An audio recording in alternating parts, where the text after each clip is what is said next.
जय श्री कृष्ण। वैदिक सनातन में आपका स्वागत है। श्री कल्कि पुराण के प्रथम अंश का श्रवण करेंगे। इस कथा को समझने के लिए आपको इससे पहले वाला वीडियो जरूर देखना चाहिए, जो कि इसी चैनल में कल्कि अवतार के नाम से डाला गया है।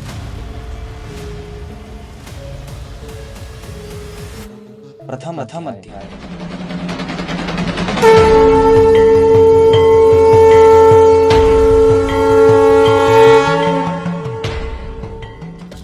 समस्त धर्मों को जानने वाले लोमहर्षण के पुत्र हे सूत जी, तीनों कालों के ज्ञाता, पुराणों को जानने वाले आप भगवत संबंधी इस कथा को बतलाएं। कली कौन है? सारे संसार के शासक और स्वामी कल्कि कहाँ उत्पन्न हुए और सनातन धर्म का विनाश कली के द्वारा कैसे किया गया? शौनकादि ऋषि सूत जी से धर्म का विनाश करने वाले कली और कली का विनाश करने वाले कल्कि भगवान के विषय में पूछते हैं। सूत जी बतलाते हैं कि प्रलय की समाप्ति पर ब्रह्मा जी ने अपने पृष्ठभाग से भयंकर और मलिन पाप को उत्पन्न किया। वह अधर्म के नाम से जाना गया, जो दंभ नामक पुत्र हुआ। दंभ से लोभ और लोभ से क्रोध उत्पन्न हुआ। क्रोध ने हिंसा नामक स्त्री से काजल के समान छवि वाले कली को उत्पन्न किया। कली अत्यंत कुरूपी ही नहीं बल्कि व्यसनों में भी लिप्त था। कली से नरक पैदा हुआ और नरक के 1000 पुत्र हुए।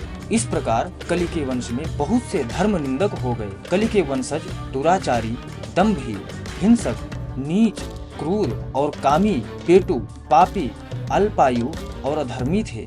यहाँ कली के 4 चरणों का भी वर्णन है। इस प्रकार कलयुग में देवताओं को आहुति न प्राप्त होने से व्याकुल होकर वे पृथ्वी को आगे करके ब्रह्मा जी की शरण में गए। द्वितीय अध्याय।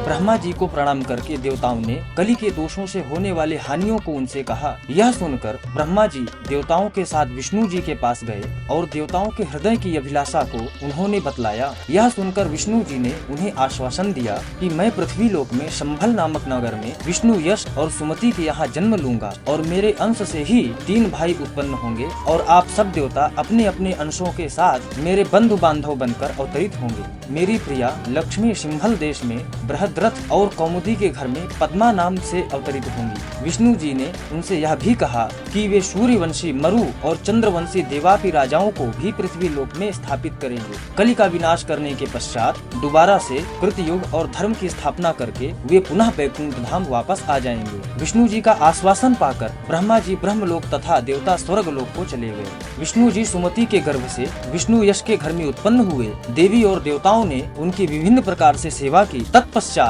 ऋक्, साम और यजु विद्वानों द्वारा उनका नाम कल्कि रख दिया गया। कवि, प्राज्ञ और सुमंत्रक ये 3 उनके शूरवीर भाई थे। विष्णु रूप कल्कि भगवान का उपनयन संस्कार करने के पश्चात उन्हें गुरुकुल भेजे जाने का निश्चय किया गया। तृतीय अध्याय।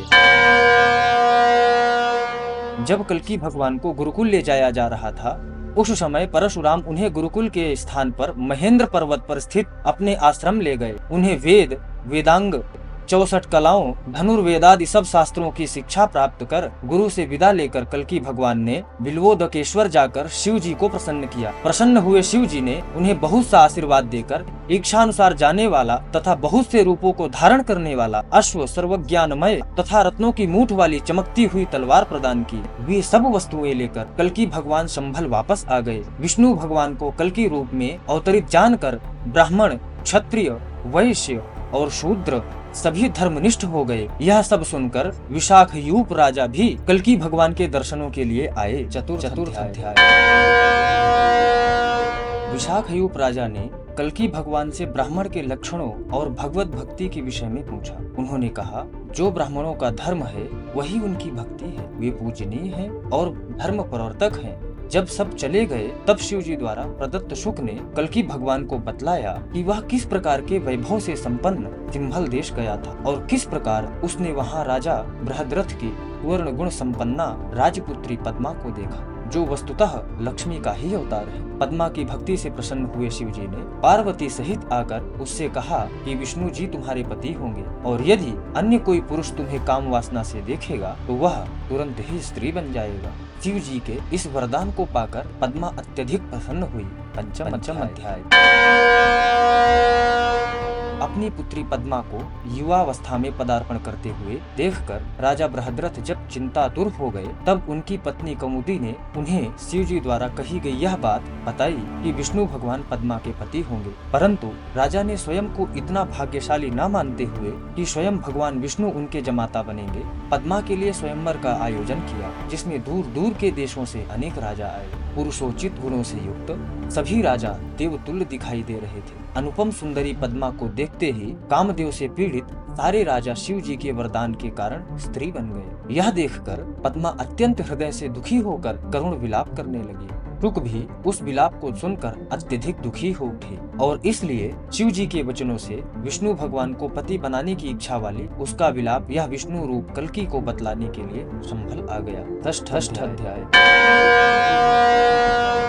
शुक ने कल्कि भगवान को बताया कि पद्मा को इस बात पर विश्वास ही नहीं हो रहा कि वह आपको अपने पति के रूप में प्राप्त कर पाएगी और ऐसा न होने पर उसका क्या होगा, क्योंकि शिव जी के वरदान से कोई तो पुरुष उसे देखने मात्र से ही त्रिभाव को प्राप्त हो जाएगा। यह सुनकर कल्कि भगवान ने शुक को पुनः सिंहल देश भेजा ताकि वह उनकी तरफ से पद्मा को आश्वस्त कर सके और यह विश्वास दिला सके कि वही उसके पति बनेंगे। शुक पुनः सिंहल देश जाकर मनुष्यों की भाषा में पद्मा के रूप की प्रशंसा करने लगा। पद्मा द्वारा उसका परिचय पूछे जाने पर उसने स्वयं को सर्वज्ञ, सबके द्वारा पूजित एवं स्वेच्छारी बतलाकर उसके दुख का कारण पूछा। तब पद्मा ने लजाते हुए शुक को शिव जी द्वारा प्रदत्त वरदान के विषय में बतलाकर यह भी बताया कि इस प्रकार उसके स्वयंवर में आए हुए सभी राजा उसे देखते ही सुंदर स्त्रियां बन गए। यह सब सुनकर शुक ने पद्मा से विष्णु विषयक भक्ति के विषय में जानना चाहा, जिसे करके पद्मा शिव जी के शिष्यत्व को प्राप्त हुई। सप्तम अध्याय।